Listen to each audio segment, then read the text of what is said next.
Teman semua, Assalamualaikum warahmatullahi wabarakatuh. Waalaikumsalam warahmatullahi wabarakatuh, Ibu. Selamat sore. Selamat sore, Ibu. Mohon maaf ya, ada pergeseran jadwal ya teman-teman semua. Tadi ini kita seminar bersama Ibu Stince. Tadi kita ada seminar. Sebenarnya sih tidak bakalan karena kemarin ada perubahan ya. Jadi ada perubahan, ada beberapa teman yang berhalangan untuk mengajar. Akhirnya kita dibuatkan jadwal baru. Ya, tapi itu konsekuensinya kita akan bergeser jadwalnya karena jadwal sebelumnya sudah jadi gitu ya teman-teman semua. Jadi mohon dimaklumi ya adanya pergeseran ini. Ya, baik. Ya, Bu. Jadi teman-teman semua, alhamdulillah sore ini kita ketemu. Jadi ini kalau saya mah tidurnya cuma 3 jam gitu ya. Pagi sudah sudah on the way. Kebetulan Kota Palu yang latsar, jadi mereka buatnya di hotel ya, di hotel Kota Palu. Jadi kita bolak-balik ini dari hotel ke rumah gitu ya, bolak-balik ini. Jadi baru nyampe rumah, Zoom lagi gitu ya. Nah di sini seperti saya sampaikan tadi teman-teman, jadi kita bisa majukan ya nanti bimbingan yang hari Selasa itu kita ke hari Senin aja ya. Boleh ya hari Senin karena Boleh, Bu. iya hari Senin. Boleh, Bu. Jadi nanti hari Senin itu kita masuknya jam 10 saja Bapak Ibu ya, 10. Jadi selesainya 11.30. Karena saya pengennya pagi sih, cuman pagi kita upacara dulu gitu ya. Jadi kita upacara. Jadi hari Senin kita masuknya jam 10 saja biar agak longgar waktunya gitu. Habis upacara saya balik ke rumah, Zoom-nya dari rumah gitu. Jadi nanti kalau tanggal hari Kamis berikutnya mudah-mudahan tidak ada yang bersamaan juga waktunya sehingga ini aman semuanya ini. Ya, ini agak kesulitan membagi waktunya teman-teman karena ada beberapa teman yang berhalangan gitu, nggak bisa ngajar. Hari Kamis, wah itu kan hari Kamis. Tunggu, kita lihat memang ini jadwalnya ya. Ya, Bu. Kalau hari Kamis bisa sih. Jadi Kamis seperti tadi ya. Jadi Kamis ini kita masuknya jam 4 seperti sekarang ya. Jadi hari Kamis itu juga ada seminar Kota Palu. Ya, itu bisa selesai kurang lebih sore ya, pokoknya mendekati sore lah gitu. Kemudian kita bisa sambung lagi bimbingan. Saya kira hari Kamis oke ya, jadwalnya tidak bergeser. Baik, seperti yang sudah disampaikan pada pertemuan kita yang pertama, bahwa teman-teman sudah oke semua isu yang diangkat sama mentornya gitu. Sudah komunikasi semua dengan mentornya teman-teman? Sudah, Bu. Bu. Ya, Kalau sudah, Bu. Kalau sudah ini mah aman saja ya semuanya. Nah kita waktunya sangat terbatas ya teman-teman, cuma 2 jam pelajaran, istilahnya cuma kurang lebih 1 jam gitu ya, 1,5 jam kita bersama. Untuk itu nanti setiap teman menyampaikan isu yang diangkat, mungkin bisa waktunya bisa dipersingkat ya, biar 10 orang bisa menampilkan semua. Bisa dipaham ya Bapak Ibu teman-teman ya. Jadi satu orang tampilkan saja tabel APKL-nya, kalau pakai USG juga oke, silakan sampai Fishbone-nya sampai betul-betul muncul isu yang sudah oke dan gagasannya sudah include dengan kegiatannya kan teman-teman yang saya minta kemarin. Mohon maaf Bu, ini yang rencana kegiatan kita masih kebingungan, saya sendiri sih khususnya. Kontribusi kegiatan terhadap visi misi Pemda. Kemudian ini penguatan nilai OPD. Nah ini kita tuh masih bingung ini mengarahnya kemana, ke kampus apa ke daerah begitu. Jadi gini. Saya mentok Bu ini. Ya, jadi kalau di pemerintah daerah sekarang kan tidak ada lagi. Kalau dulu setiap kantor itu punya visi misi sendiri. Gitu, punya visi misi sendiri. Nah, sekarang itu masuknya ke visi misi Pemda gitu. Jadi kita merujuknya ke visi misi Pemda. Jadi apa yang kita lakukan itu istilahnya berkontribusi terhadap pencapaian visi misi Pemda yang nomor berapa. Anda juga bisa sih memasukkan untuk visi misi kampus, tidak ada masalah. Jadi tapi Anda jabarkan kedua-duanya bahwa upaya yang Anda lakukan itu untuk pencapaian visi misi kampus juga ini berupaya untuk mencapai visi misi daerah seperti itu. Ya kan, karena kampus kita kan berada di daerah Sulawesi Tengah. Bagaimana sih pendidikan di Sulawesi Tengah ini bisa maju gitu. Nah, pasti ada kegiatan-kegiatan yang kita laksanakan di kampus itu berhubungan erat dengan pencapaian visi atau misi Pemda yang nomor berapa gitu. Untuk Sulawesi Tengah, karena ya untuk Sulawesi Tengah. Nah, kalau untuk penguatan nilai, bahwa semua aparatur sipil negara, dimanapun dia ditempatkan, maka unit kerja atau organisasi tempatnya bekerja itu merujuk semuanya kepada nilai berakhlak. Jadi semua kampus itu nilai yang digunakan adalah berakhlak. Jadi berorientasi pelayanan sampai nilai kolaboratifnya. Nah, jadi kalau Anda di situ misalnya mengaktualisasikan berorientasi pelayanan, otomatis itu akan memperkuat nilai berorientasi pelayanan pada kampus UNTAD. Seperti itu. Bisa ya? Siap, Bu. Nah, ya, oke. Jadi saya kira enggak bingung lagi ya, Pak Dandan ya. Ya, saya belum dilanjutkan, Bu. Saya mentok, makanya saya berhentikan. Ini malah aju, padahal kemarin baru sampai di kegiatan, saya mintanya gitu. Udah langsung ke ini, tapi enggak apa-apa. Itu ini sudah bagus, jadi nanti tinggal kita lihat untuk masing-masing isunya dulu. Kemarin kan isunya sudah tuh, cuman belum yakin kita ya apakah ini sudah disetujui mentor atau belum gitu. Nah, silahkan nanti teman-teman waktu setiap orang enggak boleh lama ya. Jadi kita mungkin sekitar 5 menit lah setiap orang gitu ya, supaya cukup nih waktunya 1 jam ini untuk saya melihat semua isu yang diangkat oleh teman-teman. Boleh deh siapa yang mulai dulu memperlihatkan ininya, PPT-nya yang sudah saya minta kemarin, silakan. Ya, izin, Bu. Ya, silakan.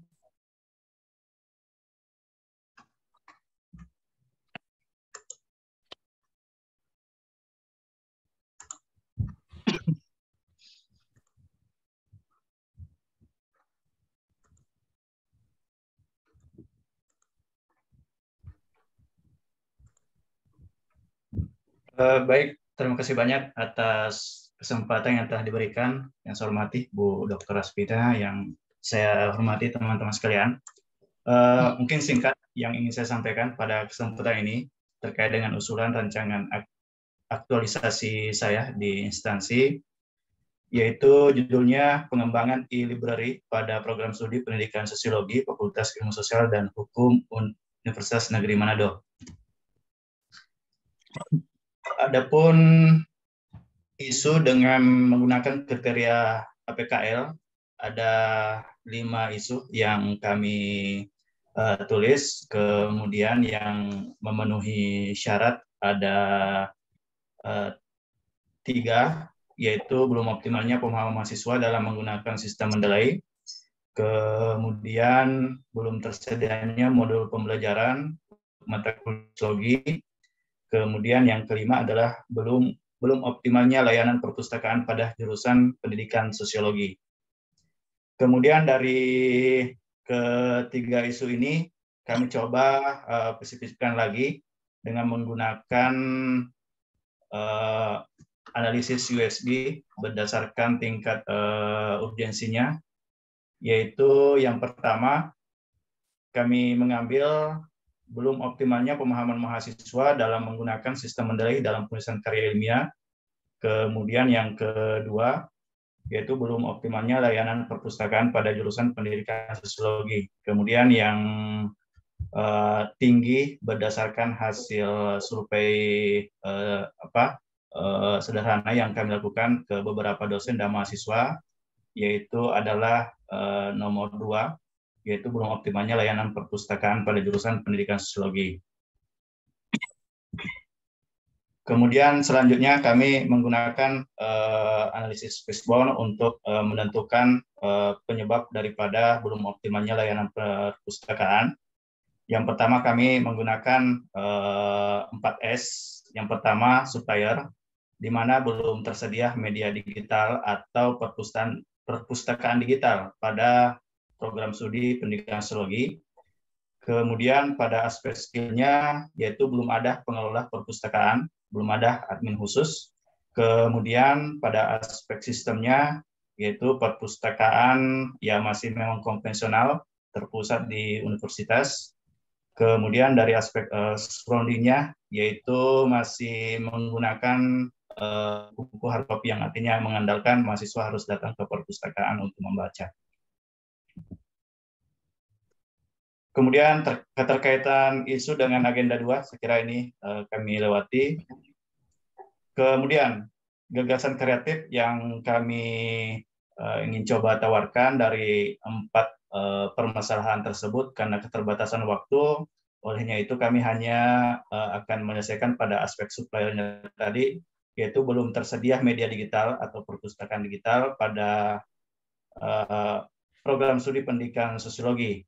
Ya, maka gagasan kreatif yang coba kami tawarkan adalah pengembangan e-library pada program studi pendidikan sosiologi Fakultas Ilmu Sosial Universitas Negeri Manado. Kemudian ini masih draft rancangan rencana pelaksanaan kegiatan aktualisasi yang terdiri dari 5 kegiatan. Yang pertama ada persiapan, kemudian yang kedua adalah pelaksanaan, yang ketiga ada uji coba akses, yang keempat ada sosialisasi, kemudian yang kelima adalah evaluasi. Kemudian rincian sub kegiatannya ini mungkin masih tentatif ya berdasarkan bagaimana pelaksanaannya nanti. Baik, demikian Ibu yang bisa sampaikan untuk usulan rancangan aktualisasi saya. Terima kasih. Terima kasih. Pak Hamzah, boleh ditampilkan kembali yang khusus bagian terakhir, slide terakhir. Langsung saya koreksi aja ya, biar cepat. Pak Hamzah, di sini ada 5 kegiatan gitu ya. Jadi untuk persiapan. Jadi begini teman-teman semua ya. Jadi semuanya.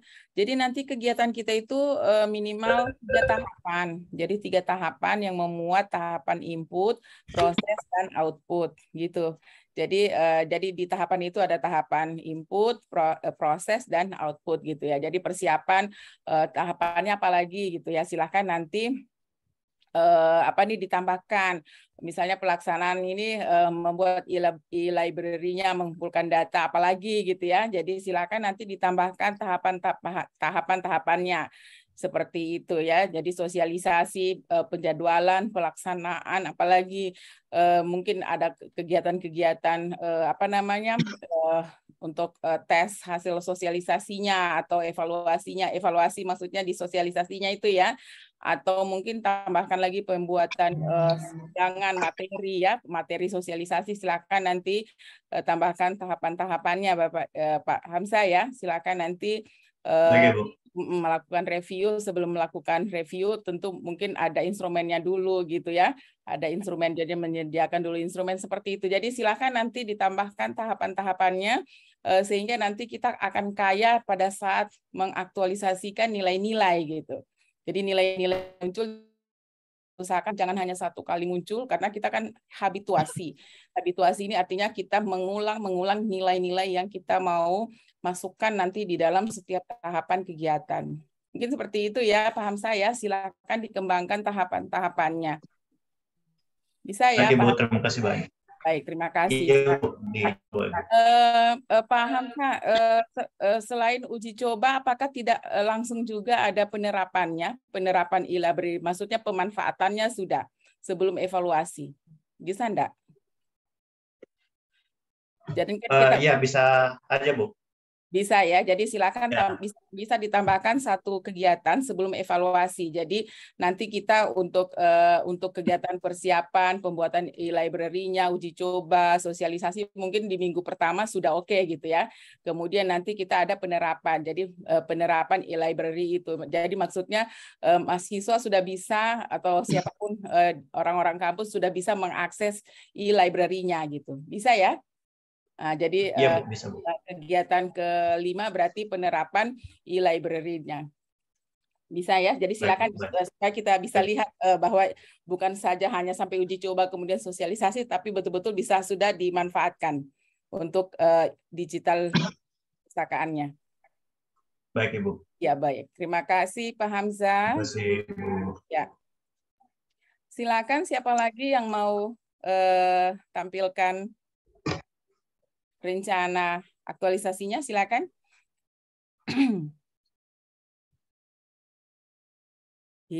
Malu-malu meong ya semua ya. Saya Bu. Silakan ayo. Baik, bismillahirrahmanirrahim. Izin share screen teman-teman. Ya silakan. Baik, assalamualaikum warahmatullahi wabarakatuh.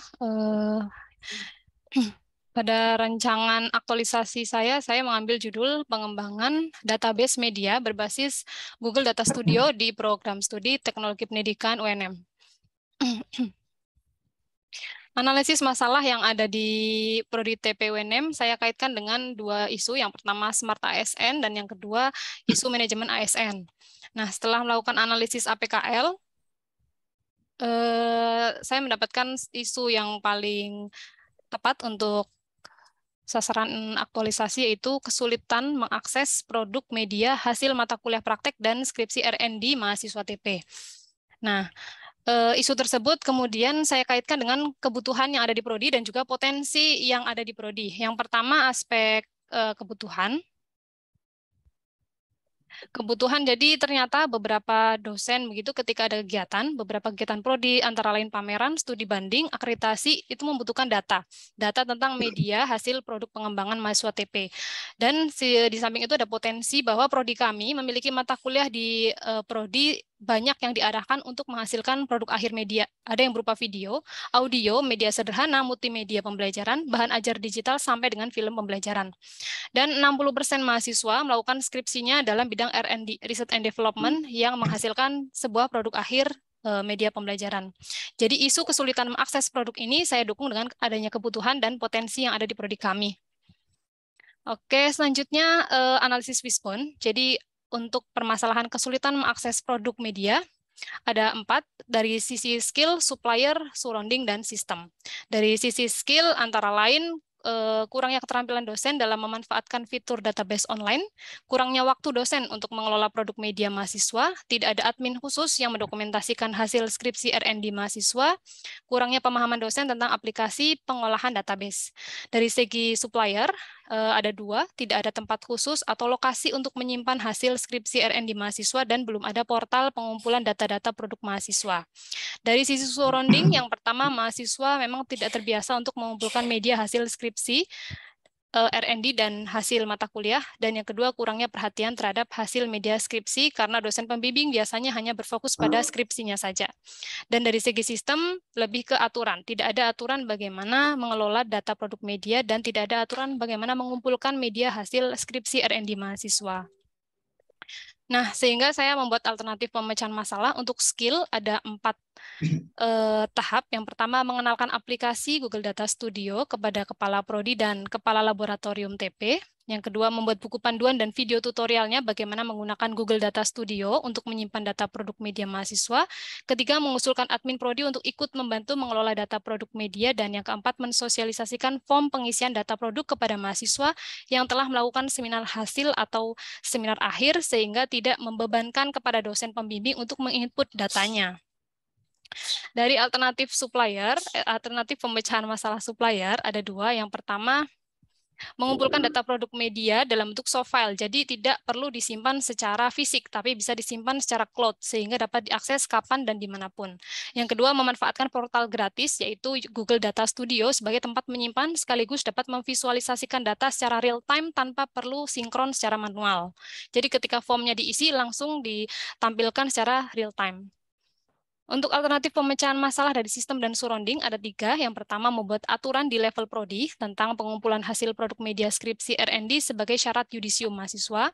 Yang kedua, membuat SOP serta alur pengumpulan produk media skripsi R&D di level prodi. Dan yang ketiga, mensosialisasikan SOP dan alur tersebut kepada dosen, tenaga kependidikan, dan mahasiswa melalui sosial media yang lebih mudah. Yang pertama ada grup WA, ada YouTube official dari prodi kami, dan ada Instagram officialnya. Oke, rancangan aktualisasi saya ada di yang jangka pendek, Bu. Jadi saya kelompokkan ada jangka pendek, alternatif solusinya ada yang jangka panjang.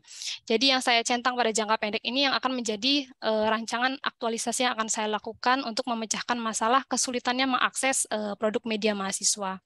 Yang pertama akan mengenalkan aplikasi Google Data Studio kepada Kaprodi dan Kepala Laboratorium dalam forum rapat Prodi. Lalu yang kedua membuat buku panduan dan video tutorialnya. Yang ketiga, mengusulkan admin prodi untuk ikut membantu. Yang keempat, mensosialisasikan form pengisian data produk kepada mahasiswa yang telah melakukan seminar hasil atau seminar akhir. Lalu selanjutnya, dari rancangan aktualisasi untuk memecahkan supplier, ada 2, mengumpulkan data produk mahasiswa dalam bentuk soft file dan disimpan secara cloud. Dan yang kedua, memanfaatkan portal gratis Google Data Studio. Jadi nanti saya akan mengembangkan database di Google Data Studio. Lalu untuk aspek sistem dan surrounding, ini ada 1 jangka panjangnya, yaitu membuat aturan di level prodi. Mungkin ini tidak saya selesaikan pada saat saya aktualisasi, Bu. Jadi yang kedua ini baru saya bisa lakukan, yaitu membuat SOP serta alur pengumpulan produk dan mensosialisasikan SOP dan alur tersebut melalui sosial media yang ada di program studi kami. Baik, terima kasih atas kesempatannya. Saya kembalikan ke Ibu Aswinah.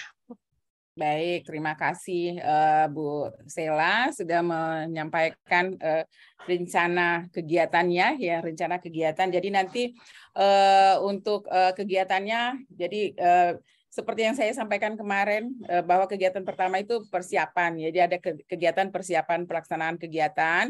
Nanti isinya apa-apa saja silakan, mau konsultasi dulu. Kemudian apalagi yang disiapkan ya untuk persiapan. Kemudian nanti tengahnya itu adalah kegiatan inti. Kegiatan inti kita bisa banyak. Jadi kegiatannya pembuatan SOP, sosialisasi SOP.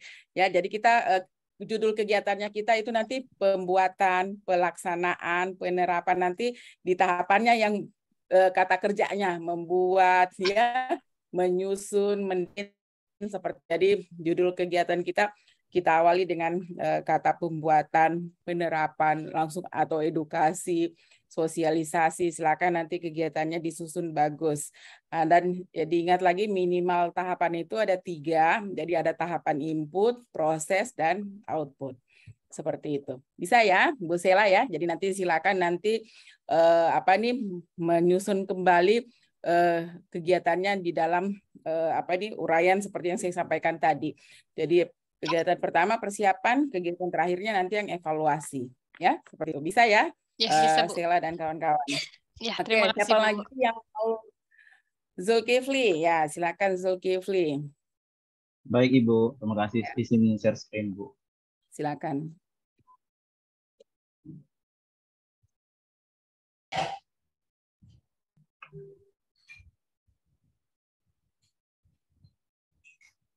Ya, terima kasih atas kesempatannya. Baik Bu, saya akan mempresentasikan rancangan aktualisasi saya. Jadi langsung saja Bu, ini sudah terlanjur saya buat judulnya. Jadi latar belakangnya kita skip, visi misi institusi, langsung ke isu yang teridentifikasi di instansi Bu. Jadi di sini ada kurang lebih 10. Jadi yang pertama itu adanya kurangnya pembimbingan mahasiswa dalam lomba LKTI atau lomba karya tulis ilmiah, dan juga belum optimalnya manajemen jadwal perkuliahan program studi teknologi produksi tanaman hortikultura, yaitu prodi saya Bu. Jadi ada 2 yang terpilih yang paling mendesak di prodi saya Bu. Nah, setelah analisis APKL ini, saya lanjut ke analisis USG, di mana dari hasil USG ini yang terpilih adalah belum optimalnya manajemen jadwal perkuliahan program studi TPTH. Nah, jadi isu dan rumusan isu terpilihnya yaitu belum optimalnya manajemen jadwal perkuliahan program studi TPTH. Selanjutnya dari USG lanjut ke analisis pemecahan masalah isu dengan fishbone. Nah, di sini terbagi 4, surrounding, skill, system, dan supplier. Di surrounding ada penyebab pertama adalah jarak rumah dosen dengan kampus yang cukup jauh. Skillnya itu admin akademik yang tidak tahu cara pengaturan jadwal perkuliahan. Yang kedua adalah dosen mempunyai aktivitas selain mengajar. Untuk supplier, bertambahnya jumlah program studi dan jumlah dosen atau tenaga pendidik yang terbatas. Untuk sistemnya, manajemen sistem informasi jadwal kuliah yang lambat dan konvensional. Jadi masih manual untuk informasinya. Dan yang kedua adalah jam mengajar dosen itu berlebih dan tidak terdeteksi dalam sistem. Dari analisis isu Fishbone ini, saya menampilkan bukti belum optimalnya manajemen jadwal perkuliahan. Nah, di sini informasi perkuliahan disebarkan melalui grup WhatsApp, dan ini masih menyeluruh ke semua dosen, tidak spesifik ke masing-masing person atau dosen tertentu. Nah, oleh karena itu, saya mencoba membuat penentuan gagasan pemecahan isu. Yang pertama, ada penyebab dan alternatif solusi. Dan yang saya coba pilih adalah yang sistem, yaitu manajemen jadwal perkuliahan yang lambat dan konvensional. Saya mencoba untuk mengoptimalisasi manajemen jadwal perkuliahan berbasis digital. Nah, sehingga gagasan pemecahan isu yang dari manajemen sistem jadwal perkuliahan yang lambat ini dibuat sebuah sistem berbasis aplikasi, dan dari hasil diskusi saya dengan mentor, ini menyarankan dengan aplikasi Trello. Jadi di aplikasi Trello ini akan dioptimalisasi manajemen jadwal perkuliahan berbasis digital yang person to person, jadi langsung menuju ke dosen yang bersangkutan. Untuk rincian kegiatannya ada 4, lebih informatif dari gambar yang ini. Jadi yang ini adalah foto saya dengan ketua jurusan yang telah melakukan persiapan konsultasi pencarian isu dan pemilihan isu yang sangat penting. Nah, kemudian tahapan kedua adalah persiapan aplikasinya. Yang ketiga adalah sosialisasi dan koordinasi jadwal dengan dosen, baik secara daring ataupun luring, dan pembuatan buku manual petunjuk. Kemudian evaluasi dari penggunaan aplikasi dari dosen tersebut. Lebih rinci, rencana kegiatan, tahapan, dan outputnya terlampir seperti tabel. Jadi dari kegiatan ada sub kegiatan. Untuk persiapan, ini ada persiapan pelaksanaan penyusunan programnya, diawali dari konsultasi dengan mentor, terus menerima masukan, dan membuat daftar kebutuhan. Dari outputnya diperoleh kesepakatan dengan mentor, terus sudah terlaksananya diskusi, dan adanya petunjuk penggunaan sistemnya. Buktinya bisa berupa screenshot atau foto. Kemudian proses penginputan ini diawali dari memahami pengaturan jadwal perkuliahan, terus penginputan jadwal, terus mencari referensi aplikasi dan manajemennya. Outputnya berupa dokumen, aplikasi, dan literatur. Begitupun juga dengan buktinya.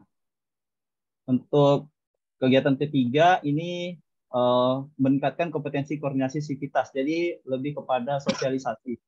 Jadi ini melakukan penjadwalan pertemuan, melakukan uji coba, dan kontrol atau monitoring dari saran-saran dosen. Nah, outputnya berupa draft rancangan, terus data uji coba, dan monitoring. Buktinya bisa berupa foto, screenshot, atau dari hasil Google Form. Kemudian dari hasil itu kita mengevaluasi keberhasilan penggunaan kegiatan 4. Jadi lihat keberhasilan penerapan dan sebagainya. Untuk matriknya seperti terlampir dari gambar, dari tanggal 1 sampai sekiranya tanggal 28 November. Oke. Terima kasih. Ya, jangan dulu di stop sharing. Pak Zulkifli, kita buat ringkas judul kegiatannya. Jadi judul kegiatan pertama persiapan pelaksanaan gitu ya. Jadi itu aja deh, persiapan pelaksanaan kegiatan. Kemudian kegiatan 2 penginputan, ya, penginputan jadwal, ya. Kemudian sebenarnya sebelum penginputan kita bisa tambahkan dulu ini aplikasinya udah ada ya, udah jadi ya. Tinggal menggunakan. Belum diisi, Bu. Jadi masih searching beberapa aplikasi yang informatif, Bu, untuk dipakai. Baik. Berarti belum ya, berarti jadi di dalam persiapan pelaksanaan itu sudah harus terlihat kegiatan untuk aplikasi yang dipakai di tahapannya. Ya. Ya, pemilihan aplikasinya. Kemudian nanti jadi di tahapannya sudah ada pemilihan aplikasi ya atau penentuan aplikasinya ya. Kemudian yang kedua penginputan. Jadi sudah penginputan jadwal. Kemudian yang ketiga ini sosialisasi. Berarti ya tadi sosialisasi penerapan penjadwalan digital ini. Jadi judulnya seperti itu. Kemudian sesudah sosialisasi gini, ini kan perkuliahan sudah jalan. Sudah jalan. Sudah jalan. Ini jadwal yang dibikin ini jadwal gimana? Jadwal baru atau jadwal yang sekarang mau dibuat supaya tidak dosen-dosennya sudah tahu gitu atau gimana?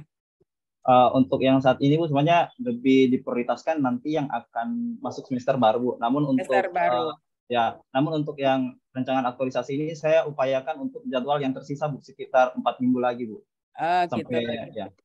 Jadi menyesuaikan jadwal yang sekarang gitu ya. Ya Bu. Jadwal yang sekarang seperti itu. Jadi berarti kegiatan ketiga sosialisasi penerapan manajemen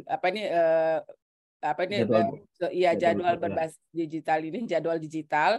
Kemudian setelah sosialisasi kita penerapannya dong gitu, maksudnya sudah dimanfaatkan gitu oleh para dosen untuk sisa waktu yang mereka akan ngajar gitu, bisa ya. Jadi penerapan jadwal secara digital ini. Kemudian kegiatan terakhir adalah evaluasi. Kegiatan kelima penulisan ini tidak masuk ini, dihilang kegiatan ini. Ya, kegiatan ini dihilangkan. Jadi kegiatan kita tetap 5, cuman tadi ditambahkan sebelum evaluasi adalah tadi penerapan jadwal digital ini. Jadi dosen-dosen sudah bisa memanfaatkan. Saran saya, Pak Zulkifli, ini sudah kalau bisa sudah jadwal untuk semester depan itu lebih bagus lagi hasilnya. Jadi istilahnya sudah bermanfaat untuk penjadwalan yang semester depan. Itu saran saya, bisa itu ya, bisa lah Pak Zulkifli kerjakan. Ya baik Pak Zulkifli, terima kasih. Juga nanti tinggal dilihat lagi tahapan-tahapannya ya. Silakan nanti dikoreksi lagi. Oke deh, silakan siapa lagi?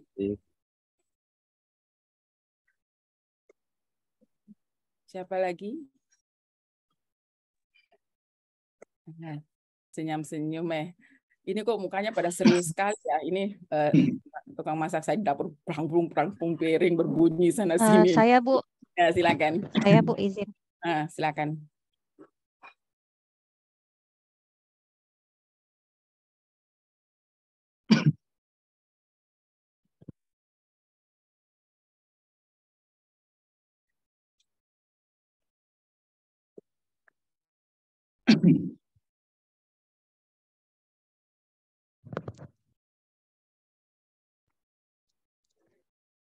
Baik, bismillahirrahmanirrahim. Assalamualaikum warahmatullahi wabarakatuh. Maaf Bu, suara saya kedengaran Bu? Iya, silakan Bu Zakia. Ya Bu, baik, terima kasih Bu. Jadi setelah melakukan diskusi dengan mentor, di sini sudah kami peroleh isu yang akan kami angkat, yaitu digitalisasi job sheet praktikum kimia analisis atau digitalisasi penuntun praktikum di laboratorium kimia analisis. Selanjutnya identifikasi isu. Jadi isu-isu yang kami lihat di jurusan teknik kimia, yaitu yang pertama tidak terakomodirnya pengarsipan RPS dengan baik. Kemudian yang kedua, kurang optimalnya penggunaan teknologi dalam pembuatan job sheet praktikum di laboratorium kimia analisis. Yang ketiga, kurangnya pemanfaatan teknologi dalam pelaksanaan evaluasi atau ujian mahasiswa. Kemudian yang keempat, kurangnya pemanfaatan teknologi dalam penyusunan laporan praktikum mahasiswa. Dan yang kelima, kurang difasilitasinya teknologi penunjang penulisan jurnal penelitian seperti Turnitin untuk dosen-dosen. Selanjutnya dari kelima isu ini kita identifikasi dengan menggunakan metode APKL sehingga diperoleh pada metode APKL skor yang sama untuk isu yang kedua dengan yang keempat, yaitu kurang optimalnya penggunaan teknologi dalam pembuatan job sheet praktikum di laboratorium kimia analisis dan kurangnya pemanfaatan teknologi dalam penyusunan laporan praktikum mahasiswa. Selanjutnya kedua isu ini kemudian kita identifikasi lagi dengan menggunakan metode USG. Nah, dari identifikasi menggunakan metode USG ini diperoleh isu yang akan kita angkat, yaitu kurang optimalnya penggunaan teknologi dalam pembuatan job sheet praktikum di laboratorium kimia analisis. Kemudian untuk diagram fishbone-nya, untuk bagian skill di sini penyebabnya adalah dosen kurang cakap dalam memanfaatkan website jurusan sebagai media pembelajaran digital bagi mahasiswa. Kemudian selanjutnya dosen kurang update terhadap perkembangan teknologi. Kemudian untuk supplier, terbatasnya jaringan internet di area jurusan. Yang kedua, kurang dimanfaatkannya website jurusan dalam pengembangan job sheet praktikum. Untuk bagian sistem, yang pertama, dosen masih mendukung penggunaan modul cetak karena dirasa lebih mudah digunakan. Kemudian keduanya untuk digital. Bagian yang pertama, dosen belum terbiasa memanfaatkan teknologi dalam pembuatan job sheet praktikum. Yang kedua, kurangnya waktu yang dimiliki dosen dalam pengembangan job sheet praktikum. Selanjutnya, untuk alternatif solusi pemecahan masalah, yaitu untuk yang pertama, isu yang pertama yang berkaitan dengan skill, solusi pemecahannya yaitu mempelajari pemanfaatan website dalam pengembangan job sheet praktikum, serta mencari informasi terkait perkembangan teknologi pembelajaran di internet. Yang kedua, bagian supplier, yaitu meningkatkan koneksi internet di area jurusan, dan meningkatkan pemanfaatan website jurusan yang tersedia dalam pengembangan job sheet praktikum. Yang ketiga, pada bagian sistem, untuk solusinya yaitu menginisiasi digitalisasi job sheet praktikum dan mensosialisasikan ke dosen lain terkait manfaat dan kelebihan job sheet praktikum dalam bentuk digital. Untuk bagian surrounding, solusi yang kami ambil yaitu mengatur waktu sebaik mungkin dan jika perlu membuat tim penyusun job sheet praktikum serta membiasakan penggunaan teknologi dalam membuat dan mengembangkan job sheet praktikum. Untuk rancangan kegiatannya ini masih sangat dasar, Bu, untuk rancangan kegiatannya. Yang pertama yaitu persiapan. Jadi untuk persiapan yang pertama kita konsultasi dengan mentor, kemudian konsultasi dengan kepala laboratorium, konsultasi dengan ketua jurusan, dan dengan pengembang web jurusan.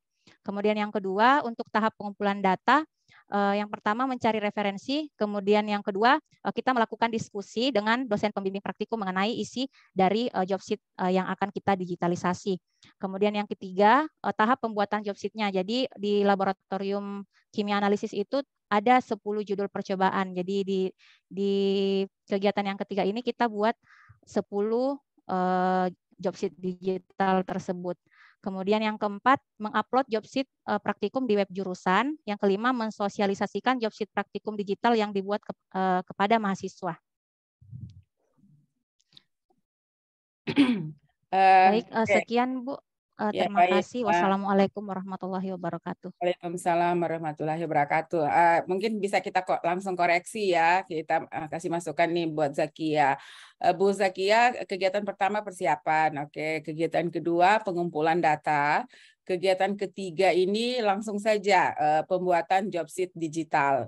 Jadi kegiatannya pembuatan job sheet digital. Jadi nanti kegiatan 3-4 ini jadikan satu saja. Jadi kita desain, kemudian kita masuk ke percobaan, kemudian kita langsung menguploadnya gitu ya. Jadi langsung saja pembuatan job sheet digitalnya gitu. Kemudian setelah jadi kegiatan jadi 3 kan, kegiatan keempat langsung sosialisasi job sheet praktikum digitalnya, kemudian nanti tambahkan penerapan. Jadi kita sudah mau langsung terapkan kan. Jadi bukan hanya sekedar kita sosialisasi, jadi penerapan digitalisasi job sheet-nya. Nanti setelah itu kita evaluasi gitu. Jadi ada 6 kegiatan ya berarti ya. Ya, Bu. Ya, Baik, baik. Bu. Terima Ya, kasih Bu Astina terima atas kasih, ya, masukannya. Baik, selanjutnya siapa lagi? Silakan. Evaluasi ada. Saya, Bu. Ya, silakan. Izin share screen, Bu. Silakan Nurul.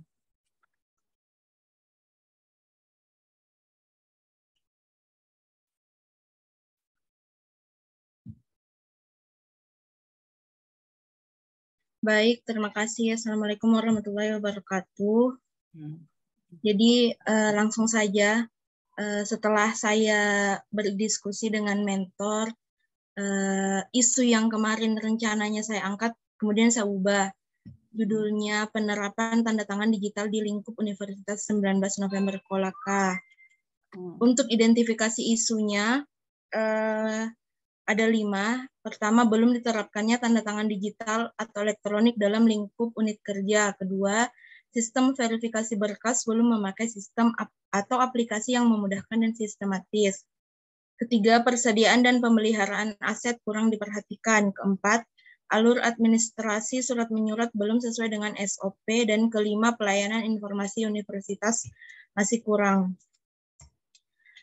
Lanjut ke untuk analisis kriteria isu dengan APKL. Di sini saya menetapkan isu yang saya angkat itu ada nomor 3, belum diterapkannya tanda tangan digital atau elektronik dalam lingkup unit kerja. Kemudian saya menganalisis ke dalam diagram fishbone, ada 4 aspek. Yang pertama, sistem. Penyebabnya itu pimpinan belum membuat aturan yang mewajibkan penggunaan tanda tangan secara digital atau elektronik. Kemudian dalam aspek surroundingnya, kurangnya informasi mengenai penggunaan tanda tangan digital atau elektronik. Dalam aspek skill, pegawai belum memahami tentang penerapan tanda tangan elektronik. Dan yang terakhir, supplier, pihak universitas belum membuat sistem tanda tangan berbasis elektronik.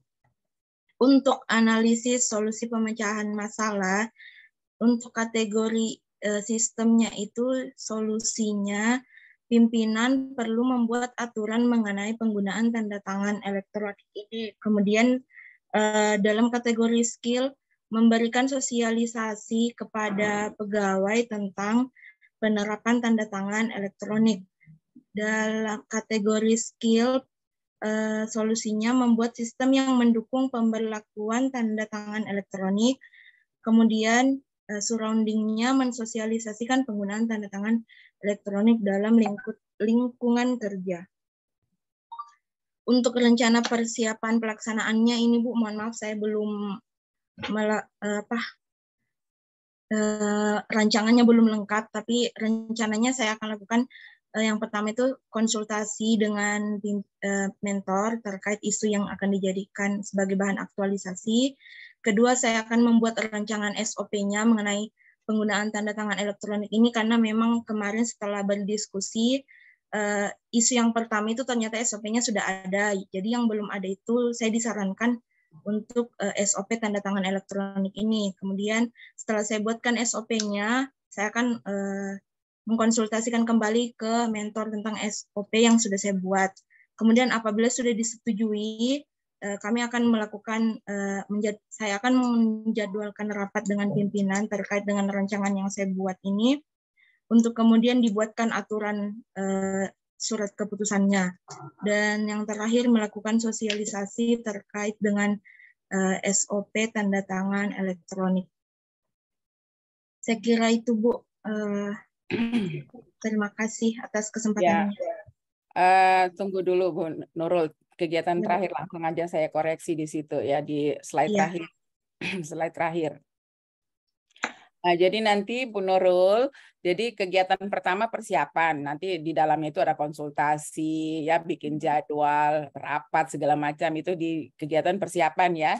Jadi kegiatan pertama persiapan, kegiatan kedua pembuatan SOP, ya pembuatan SOP, kegiatan ketiga sosialisasi SOP-nya, kemudian nanti kegiatan keempat ya, persiapan, kemudian tadi kegiatan kedua sosialisasi, pembuatan SOP. Pembuatan SOP, ketiga kita sosialisasikan. Ya, kita sosialisasikan penggunaan tanda tangan digital ini. Kemudian nanti kita penerapan tanda tangan digitalnya. Nanti kegiatan terakhirnya kita evaluasi seperti itu. Ya, Nurul ya. Jadi nanti melakukan konsultasi itu nanti masukkan dia di dalam kegiatan-kegiatan persiapan. Jadi nanti kegiatannya cukup dicantumkan sekali, tetapi nanti otomatis konsultasinya akan berulang-ulang. Bisa ya, Bu Nurul ya? Nanti saya ada pertanyaan sedikit, Bu. Silakan. Jadi untuk penerapan tanda tangan digital ini, saya masukkan tahapnya itu tahap terakhir, Bu. Berikut dengan evaluasinya. Kegiatan penerapan dulu, baru nanti kegiatan terakhirnya yang evaluasi, ya. Kita evaluasi bagaimana penerapan tanda tangan, seberapa efektif, seberapa efisiensi kita menggunakan tanda tangan digital ini, ya. Seperti itu. Ya. Terima kasih, Bu.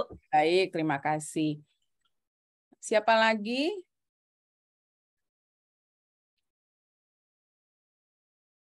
Yuk. Faisal deh, Faisal. Siap, Bu. Ya. Terima kasih. Saya izin share screen, Bu. Ya, silakan.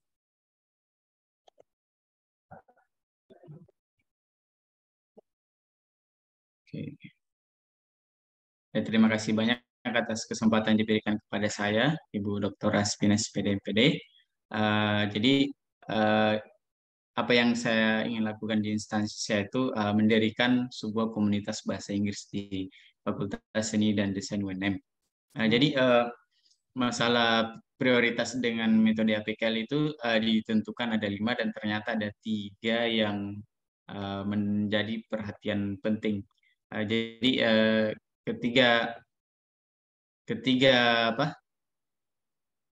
isu itu dilakukan metode USG, dan yang menjadi permasalahan yang paling penting itu yang pertama rendahnya literasi yang up to date dalam mahasiswa pendidikan seni rupa. Itu di peringkat kedua. Di peringkat pertama, tidak adanya komunitas bahasa Inggris dalam lingkup FSD atau Fakultas Seni dan Desain untuk meningkatkan kemampuan mahasiswa. Yang ketiga itu juga peringkat kedua, kurikulum pendidikan seni rupa yang belum sejalan dengan perkembangan zaman sekarang. Jadi yang ketiga ini, Bu, kurang realistis jika saya implementasikan di saat saya baru masuk. Tapi mungkin ini nanti bisa menjadi untuk future goal atau di masa depan. Dan yang paling realistis yang saya lakukan saat ini adalah komunitas bahasa Inggris. Jadi setelah mendapatkan persetujuan dari mentor kemarin dan didukung oleh banyak dosen untuk mengadakan itu, dengan metode Fishbone, saya mengidentifikasi untuk alternatif pemecahan masalahnya itu untuk bidang skill. Jadi penyebab masalahnya itu mahasiswa tidak mampu berkomunikasi dalam bahasa Inggris. Jadi itu solusinya memberikan pelatihan bahasa Inggris dengan rentan waktu dan target yang realistis. Kemudian yang kedua itu mahasiswa tidak mampu membaca literasi jurnal seni internasional yang up to date. Ini sangat penting, Bu. Mereka juga harus membuat sebuah jurnal, harus mampu membaca. Namun hal ini belum ada pioneer atau orang-orang yang berani melakukan hal ini. Kemudian yang kedua ada supplier, kurangnya tenaga pengajar bahasa Inggris yang kompeten. Jadi dengan membuat komunitas ini nanti saya juga bisa mengumpulkan siswa-siswa yang kompeten melalui program coaching dan mentoring. Jadi mereka di-coach, kemudian di-mentor untuk menjadi tenaga pengajar ke depannya bagi mereka yang memiliki kemampuan. Kemudian tidak ada tempat secara formal, jadi mungkin pertemuan setiap hari Jumat, pada hari tertentu, pada waktu tertentu, dan ini kemarin sedang diskusi dengan pimpinan, semoga nanti ada sebuah tempat, sebuah ruangan khusus diberikan kepada kami untuk memiliki tempat komunikasi. Kemudian untuk sistem, jadi umumnya di FSD UNM selalu gagal, Bu, ada kegiatan komunitas bahasa Inggris karena mahasiswanya rata-rata hilang satu persatu, gugur perlahan-lahan. Jadi ya ini juga perlu seleksi betul-betul kepada mahasiswa yang betul-betul serius. Jadi hanya walaupun jumlahnya sedikit, tapi kualitasnya itu jauh lebih baik, Bu. Kemudian belum pernah dilakukan secara formal, diadakan sebuah komunitas ataupun nanti jika nanti berkembang lebih baik mungkin organisasi atau apapun itu PKM dan bentuk pelatihan. Jadi nanti insya Allah ini semoga bisa konsisten ke depannya, Bu. Kemudian untuk surroundings, mahasiswa merasa malu berkomunikasi dengan bahasa Inggris. Jadi kita nanti menginisiasikan adanya sebuah English Day atau English Corner. Jadi sebuah tempat khusus waktu tertentu di situ mahasiswa bisa berbahasa Inggris.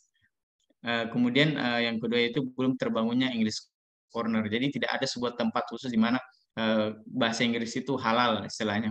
Jadi dilegalkan sebuah tempat di mana di sini berbahasa Inggris. Kalau tidak berbahasa Inggris nanti ada punishment atau hukumannya. Jadi ini metode konsep Pare Kampung Inggris yang dari Pare Kediri.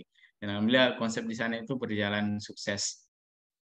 Jadi rencana kegiatan aktualisasinya yaitu yang pertama Ibu yaitu melakukan seleksi peserta. Jadi yang membuat Google Form, menyebarkan poster, kemudian menentukan waktu pelaksanaan tes. Jadi output yang diharapkan adalah bisa mengumpulkan peminat. Jadi yang betul-betul minat belajar ini yang bisa terseleksi. Kemudian membuat mahasiswa tertarik dengan sebuah poster yang menarik, dengan apa sih manfaat dan kelebihan jika bisa berbahasa Inggris, itu disebarkan. Kemudian mahasiswa juga bisa mempersiapkan diri untuk mengikuti tes. Nah, kemudian masih tahapan yang pertama, tes dilakukan pada saat dan waktu yang ditentukan. Kemudian dalam tes itu siswa bisa dilihat hasilnya berdasarkan hasil tesnya nanti. Kemudian yang kedua itu pelatihan bahasa Inggris. Jadi ini targetnya melakukan menghafal vocabulary untuk level pemula. Jadi setelah tes diidentifikasi menjadi dua umum, yaitu pemula dan advance yang sudah ahli. Jadi untuk penguatan soft skill-nya bagi pemula. Kemudian ada evaluasi dan ada juga metode, maksudnya dievaluasi lagi metodenya mana yang paling efektif. Dan untuk advance-nya ini kemungkinan speaking dan writing, Bu. Dan mereka saya rasa sudah layak untuk ke tahap tersebut. Kemudian yang ketiga yaitu luaran atau produk nanti dari bahasa Inggris. Mungkin siswa bisa melakukan sebuah membuat konten, membuat rancangan desain pembelajaran. Jadi ada hasil, ada output yang dilihat. Jadi dengan menggunakan nanti kontennya diupload di YouTube sehingga mereka bisa mengenal juga apa itu bagaimana bersosial media dan nanti akan dievaluasi dari situ. Jadi kemudian jadwal tentatif aktualisasi. Jadi kegiatan pertama itu melakukan konsultasi dengan mentor.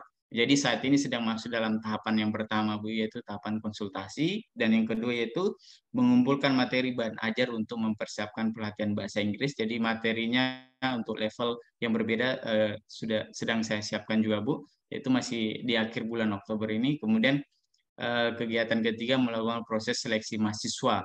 Jadi nanti akan diadakan seleksi mahasiswa. Kemudian yang keempat yaitu pelatihan masuk ke dalam poin inti yang dimana dilaksanakan selama 1 bulan penuh dari selama bulan November. Kegiatan kelima yaitu membuat konten pembelajaran. Umumnya berada di akhir sesi, Bu. Jadi atau pertengahan sesi biar mereka juga bisa melihat perkembangan mereka sejauh mana. Dan yang terakhir yaitu mereka membuat konten video berdasarkan level kemampuan beginner dan advance. Seperti itu. Terima kasih atas kesempatan diberikan. Assalamualaikum warahmatullahi wabarakatuh. Pak Faisal, coba lihat dulu fishbone-nya. Kayaknya it's something wrong with your planning ini ya. Jadi coba dilihat dulu fishbone-nya. Ini, Bu. Di sini isunya tidak adanya komunitas bahasa asing. Tapi di dalam kegiatan kok enggak ada pembuatan komunitasnya gitu. Gini gini, coba Pak mungkin kita bisa koreksi sama-sama ya Pak Faisal untuk lebih bagus. Ya, jadi misalnya gini, kurangnya tenaga pengajar bahasa Inggris berpengaruh terhadap tidak adanya komunitas bahasa asing. Ya, agak tidak nyambung gitu Pak Faisal ya. Jadi mahasiswa tidak mampu berkomunikasi dalam bahasa Inggris berpengaruh ya, jadi mempengaruhi tidak adanya komunitas bahasa asing. Jadi mungkin di sini kurang tepat isunya itu tidak adanya komunitas bahasa asing gitu. Ya. Jadi di sini mungkin di sini lebih ke rendahnya kemampuan berbahasa Inggris gitu ya, Oh iya Bu. kemampuan berbahasa Makasih. Inggris, iya. Jadi kemampuan berbahasa Inggris ini rendah ya karena kurangnya tenaga pengajar, oke. Kemudian mungkin lingkungannya seperti apa, mahasiswa merasa malu sehingga dia kemampuannya atau keterampilannya dalam berbahasa Inggris masih rendah seperti itu. Jadi silahkan nanti bahasanya diperbaiki karena tidak nyambung. Misalnya kegiatan bahasa Inggris selalu gagal dilakukan di lingkup Fakultas Seni, mengakibatkan tidak adanya komunitas bahasa asing. Iya kan? Ya benar-benar Bu, makasih banyak Bu. Iya, jadi redaksinya akan saya perbaiki. Ya, nanti redaksinya diperbaiki. Nanti salah satu gagasannya kita untuk bisa meningkatkan keterampilan berbahasa Inggris ini salah satunya adalah dengan membuat komunitas bahasa asing gitu ya. Ini bisa menjadi gagasannya gitu. Ya, nanti tinggal dilihat lagi. Kemudian untuk kegiatan-kegiatannya nanti silakan nanti ya kalau kita menginginkan meningkatnya keterampilan berbahasa Inggris ini, salah satunya dengan membuat komunitas, itu tampilkan nanti di kegiatan gitu. Ya, jadi bikinkanlah yang seperti Anda bilang itu English Club gitu. Saya ingat dulu kami itu punya English Club, tapi alhamdulillah itu sangat bermanfaat. Ada kegiatan English Day gitu ya. Silakan Anda buat English Day. Masih itu santri-santri Gontor itu kenapa bisa fasih-fasih berbahasa Inggris, salah satunya mereka punya program kegiatan English Day. Ya, silakan nanti diperbaiki lagi ya Pak Faisal supaya lebih bagus lagi rancangannya. Oke, baik. Saya catat Bu, terima kasih banyak Bu, nanti masuk kegiatannya. Ya. Saya perbaiki redaksinya. Makasih banyak Ibu Dr. Raspina. Ya, baik, terima kasih. Siapa lagi? Saya, Bu. Iya, silakan. Baik, Bu. Izin share screen.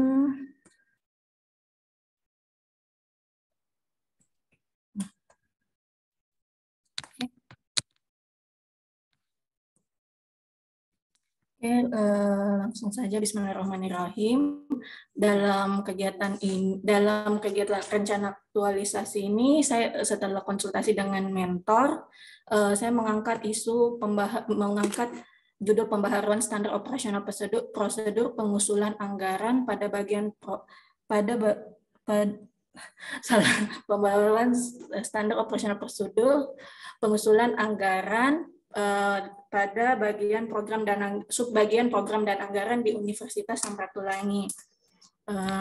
Dalam mengidentifikasi masalah itu ada 5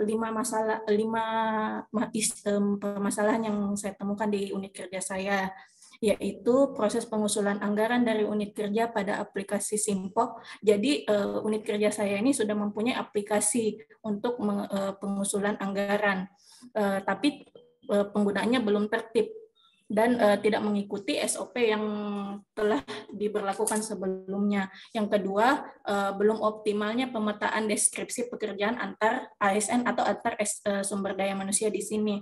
Yang ketiga, laporan presensi CPNS tenaga kependidikan tidak terekam pada sistem Kemendikbudristek.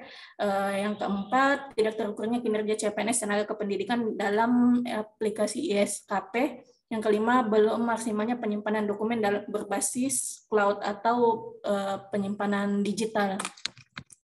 Terus setelah diterapkan ISO APKL, metode APKL tadi dipilih 2 dengan skor tertinggi, yaitu proses pengusulan anggaran tidak tertib, yang kedua belum optimalnya pemetaan deskripsi pekerjaan antar ASN. Setelah itu di penetapan masalah prioritas dengan menggunakan metode USG. Nah, setelah menggunakan metode USG, ditemukan masalah yang paling urgent, yang paling serius dalam di antara 2 isu ini, yaitu proses pengusulan anggaran pada aplikasi Simpok atau Sistem Informasi Manajemen Pengendalian Operasional Kegiatan belum tertib. Nah, untuk itu saya susun fishbone-nya. Mungkin untuk mempersingkat waktu, saya skip langsung ke alternatif solusi pemecahan masalah. Nah, di alternatif solusi ini di sistem itu yang SOP tidak diperbaharui berdasarkan kondisi dan peraturan terbaru. Yang kedua, SOP yang disusun sebelumnya tidak dijalankan secara maksimal. Solusinya menyusun pembaharuan SOP berdasarkan kondisi dan peraturan terbaru sehingga dapat digunakan secara maksimal oleh unit kerja. Dari sisi supplier, file SOP hanya dijadikan syarat kelengkapan dokumen dan file SOP tidak didistribusikan dengan maksimal ke unit kerja. Jadi banyak unit kerja belum menerima file SOP itu. Solusinya SOP yang nanti telah disusun pembaharuannya diperbanyak dan disebarkan ke unit kerja, baik menggunakan hard copy maupun soft copy dengan menggunakan media Google Drive supaya tidak ada lagi alasan dokumennya hilang. Filenya dapat tersimpan dengan baik dan bisa diunduh kapanpun. Dari sisi surrounding, belum adanya sosialisasi penerapan SOP pengusulan anggaran ke unit kerja. Yang kedua, revisi usulan pada aplikasi Simpok tidak disampaikan unit kerja ke subbagian program anggaran. Jadi mereka melakukan revisi sendiri tanpa pemberitahuan ke biro anggaran. Solusinya tetap melakukan sosialisasi mengenai penerapan SOP terbaru mengenai pengusulan anggaran melalui aplikasi. Setelah itu kita menambahkan juga poin dalam pembaruan SOP itu mengenai keharusan membuat surat pengajuan revisi usulan anggaran, baik secara digital maupun secara fisik. Suratnya dikirim langsung ke biro supaya dapat diarsipkan secara baik. Dari sisi skill, pemahaman unit kerja tentang aplikasi belum maksimal dan keterlambatan pengusulan anggaran oleh unit kerja.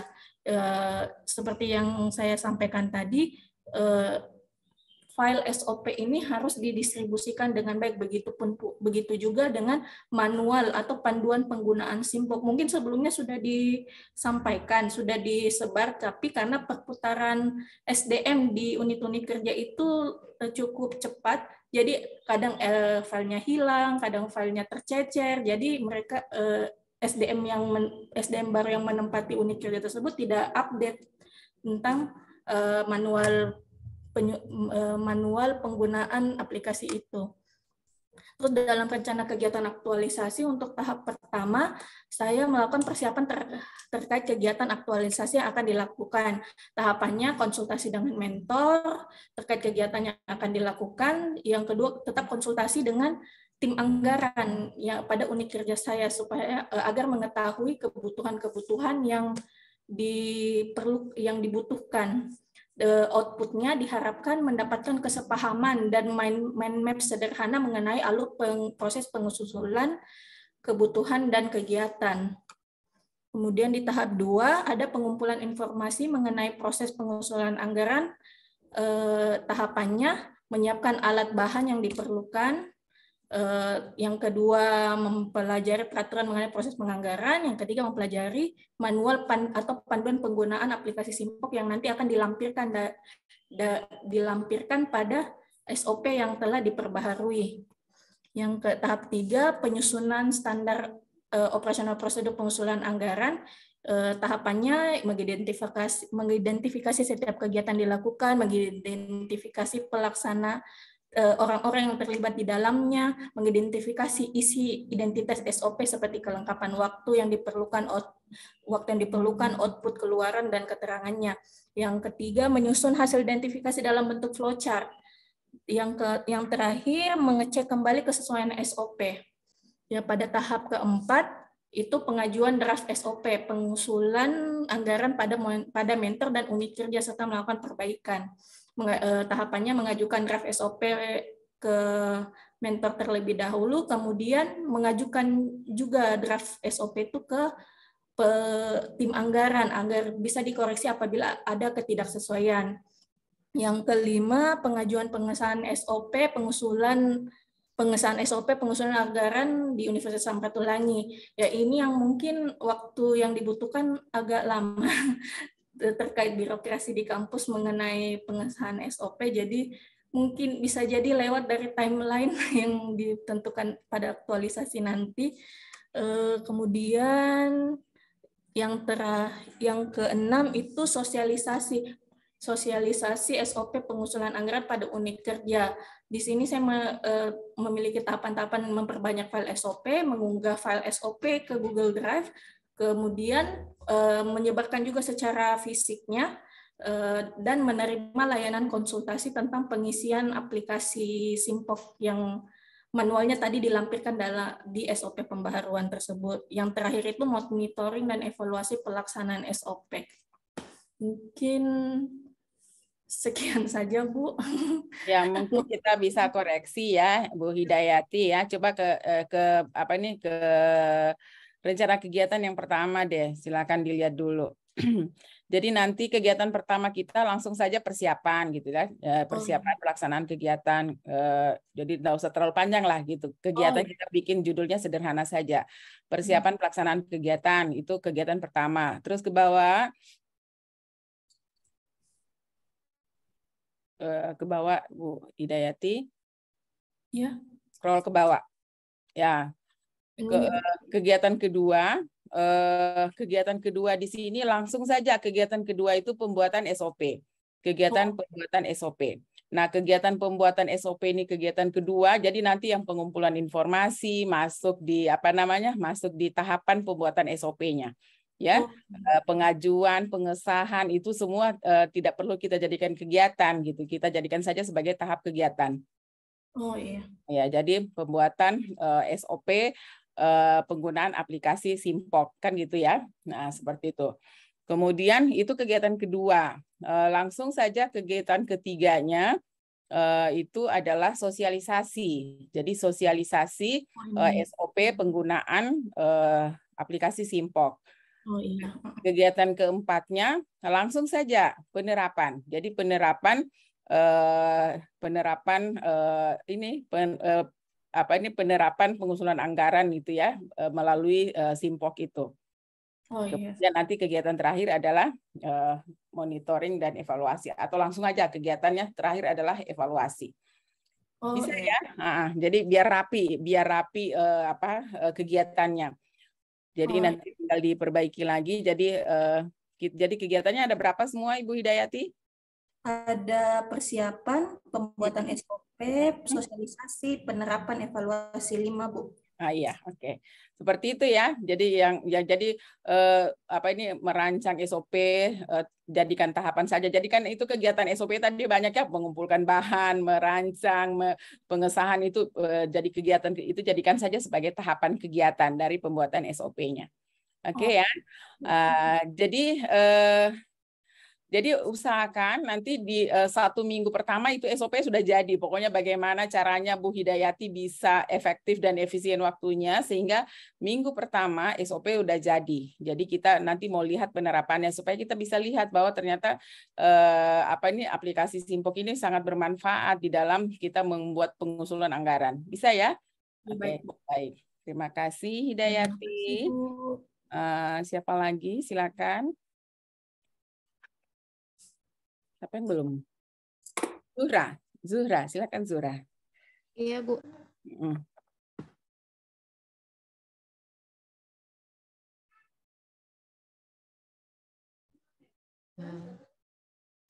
Ya, Bu, apa sudah muncul, Bu, di layar?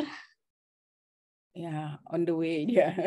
Lagi dalam perjalanan gitu. Masih loading, Bu. Coba nih. Lagi ini Bu, lagi bermasalah laptopku ini. Nanti kalau ada rezeki beli kok yang baru, Zuhra, ya. Bisa saya jelaskan saja, Bu? Iya, silakan. Atau kirim saja, Bu, di grup. Nanti saya presentasikan. Belum ku kasih masuk di WhatsApp juga. Ya, sudah. Ini. Gak apa-apa. Coba Ibu Zuhra sebutkan saja kegiatan-kegiatannya, Bu Zuhra. Langsung, sudah kelihatan. Sudah, Bu? Iya, sudah. Oh ya, makasih, Bu. Ya. Ini, Bu, saya nanti rencana judul untuk rancangan aktualisasi itu pengembangan instrumen penilaian keterampilan praktikum kimia anorganik melalui Google Spreadsheet. Saya ambil satu mata kuliah saja anorganik. Sebenarnya ada banyak mata kuliah yang pakai praktikum, Bu. Cuma sebagian sudah hampir selesai di bulan Oktober ini, dan kebetulan praktikum kimia anorganik itu dia mulai pada bulan November, bulan depan. Jadi untuk analisa APKL-nya, jadi ada 5 isu ya, yang seperti tadi saya sebutkan. Isu yang saya ambil itu yang ke-5, yaitu tidak adanya instrumen penilaian keterampilan kinerja praktikum baku yang berbasis digital. Saya juga ambil ini, Bu, karena kemarin berdasarkan data di audit mutu internal jurusan, yang diadakan oleh Universitas Negeri Makassar. Setiap semester itu kan di database-nya di Google Drive-nya, Bu, saya yang mengumpulkan semua dokumen-dokumen. Nah, saya cek satu persatu, ternyata untuk di standar 8, khususnya standar penilaian itu, memang tidak ada instrumen penilaian kinerja. Yang rata-rata dosen masukkan itu cuma RPS dan evaluasi. Tidak ada prosesnya. Jadi saya ambil instrumen penilaian keterampilan atau kinerja praktikum. Adapun untuk alternatif pemecahan masalahnya mulai dari surrounding, sistem, supplier, dan skills. Jadi masing-masing itu semua terkait dengan pelaksanaan praktikum. Jadi di surrounding itu dosen kurang memonitor pelaksanaan praktikum, dan yang kedua kegiatan asistensi praktikum juga kurang maksimal. Jadi untuk pemecahan masalahnya itu dosen ikut memonitor pelaksanaan praktikum dan memaksimalkan kegiatan asistensi antara dosen dengan asisten praktikum. Kemudian untuk sistem, tidak ada penilaian acuan patokan keterampilan yang baku dan tidak ada aturan penilaian. Jadi pemecahannya itu dengan membuat penilaian acuan patokan keterampilan praktikum menggunakan skala Likert dan membuat aturan penilaian praktikum berdasarkan kesepakatan masing-masing dosen penanggung jawab praktikum. Untuk supplier, tidak ada penjabaran penilaian keterampilan praktikum pada tiap unit percobaan, dan sebagian dosen tidak membuat instrumen seperti saya katakan tadi. Dan untuk pemecahan masalahnya yaitu mendiskusikan penjabaran penilaian keterampilan praktikum kepada dosen penanggung jawab mata kuliah praktikum dan membuat instrumen. Begitupun untuk skillnya. Dan untuk terakhir ini jadwal tentatif aktualisasi. Di sini di jadwal tentatif aktualisasi saya untuk kegiatan mulai dari mendiskusikan isu dengan mentor sampai memilih alternatif pemecahan isu dan menyusun rubrik instrumen sampai ke kegiatan asistensi saya lakukan selama 1 minggu. Dan yang paling banyak itu, Bu, di implementasi. Jadi implementasinya itu saya lakukan hampir di sepanjang bulan November. Nanti itu ada 3 kelas yang saya implementasikan di 3 kelas, yaitu kelas A, B, dan kelas ICP atau kelas internasional. Saya rasa seperti itu, Bu. Baik, Zuhra. Mungkin langsung kita koreksi aja ya kegiatannya ya. Jadi kegiatan 1, 2, sampai 3 ini kita masukkan saja kegiatan persiapan ya. Jadi persiapan pelaksanaan kegiatan, ya silakan nanti konsultasi dengan mentornya, diskusi ya terus ya. Nah, jadi ini jadikan satu kegiatan. Jadi persiapan pelaksanaan kegiatan. Kemudian yang kegiatan kedua ini, jadi diskusi, kegiatan diskusi itu masukkan sebagai persiapan kegiatan ya Zuhra ya. Nanti kegiatan keduanya berarti kegiatan kedua ini sudah pembuatan ini ya, rubrik dan instrumen ya. Iya, Bu. Nah, jadi kegiatan keduanya pembuatan instrumen ya, yang kita masukkan ke dalam link Google Spreadsheet itu ya. Jadi pembuatan instrumen ya pada link Google Spreadsheet-nya. Kemudian kegiatan ketiganya ini tidak mau disosialisasikan ke dosen-dosen. Ini Ibu Zuhra sendiri ya? Yes, saya dengan ada dosen penanggung jawab, Bu. Jadi ada kan ini untuk mata kuliah praktikum anorganik. Jadi ya, cuma 2. Dosennya cuma 2. 6, Bu. 6. Jadi 6 ini kita mau mereka menggunakan semua nih. Ini spreadsheet-nya. Ya, Bu. Nah, berarti kita ada juga ini ya, ada sosialisasi juga ya untuk dosennya. Jadi buat dulu instrumennya ya di Google Spreadsheet-nya itu ya. Jadi silakan buat dulu instrumennya, kemudian sosialisasikan, kemudian apa ini penerapannya saja gitu, penerapan. Nah, itu yang bagian Anda panjang waktunya itu silakan di situ. Jadi penerapan apa ini penilaian menggunakan instrumen itu. Ya, boleh ya. Nanti kegiatan terakhir adalah evaluasi. Nanti dirapikan lagi ya. Iya, Bu. Nah, gitu. Silakan nanti ya dirapikan lagi kegiatannya. Baik, terima kasih Zuhra. Siapa lagi? Saya, Bu. Ya, silakan. Pak Hamzah. Silakan, Rahma. Iya, Bu, sebentar. Lagi dibantu sama Pak Hamzah, soalnya saya ada gangguan teknis sedikit. Ya, silakan. Oke, silakan. Sudah kelihatan, silakan. Ya, baik, terima kasih, Bu. Pada kesempatan ini saya akan mengambil masalah mengenai pengembangan rencana pembelajaran semester mata kuliah kebijakan publik berbasis problem based learning di Prodi Administrasi Negara. Karena kenapa saya mengangkat ini, dari 38 mata kuliah yang ada, baru 1 mata kuliah yang menerapkan PBL ini sendiri. Sedangkan untuk mencapai IKU 7, kampus itu dituntut untuk menerapkan PBL ini sendiri, Bu. Jadi ada beberapa isu yang saya temukan, yaitu pertama mengenai belum maksimalnya pemanfaatan perpustakaan di program studi administrasi negara. Kemudian kurang maksimalnya pembelajaran berbasis digital di lingkungan program studi administrasi negara. Ketiga, perbandingan rasio dosen yang tidak sebanding dengan jumlah mahasiswa. Dan keempat, belum maksimalnya penerapan rencana pembelajaran semester berbasis problem based learning pada program studi administrasi negara. Isu ini menggunakan APKL, kemudian mendapatkan dua isu prioritas, yaitu perbandingan rasio dosen yang tidak sebanding dengan jumlah mahasiswa dan belum maksimalnya penerapan RPS berbasis PBL.